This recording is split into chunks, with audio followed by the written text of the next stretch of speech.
लास्टमा खाएर हिजो जस्तो नरिसाउनु नै तपाईँ रिसाउनु होला एउटा कुरो भएर भाषा चाहिँ भन्यो भने फेरि यतिको भन्न पाएँ तपाईँ एउटा लाज शरम पनि हुनुपर्छ कि मान्छेमा त्यसै खायो खायो मैले लाज शरम हुनुपर्छ। अब फेरि उताडि यो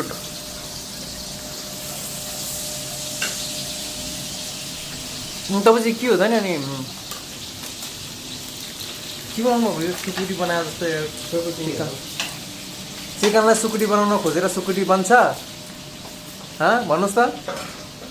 केही भन्छ भाइले हेर्दैनौ न तिमीले एउटालाई खानु भनेको रागा मासु मिसाउँछ भन्यो हुन त गोरु मासु पनि बनाएको भने के गर्नु यो मासु त गना छ यार अरे के भन्छ के अरे फेरि त्यो शब्द हरियो गोबरले लिपेको सहितको उयो यस्तो टक्क घाममा हरियो गोबर लिपेको भन्दै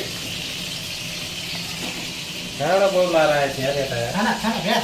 किन यार नाको पनि यार साप्पी आसेले यार नासम्मा भ्यामे रिजल्ट गर्ने माखा कि अनि त्यो फ्राई बजारको थियो अनि चाहिँ आज जाके ग्रेभी हाल्नु म भात बसाउँछु खानुपर्छ माछा भाइ पक्कट पायो भने माछा भात खानु लाग्छ किनेर ल्याउनु भयो नि दाइले यार कस्तो फोकटमा हो सित्तैमा आउँछ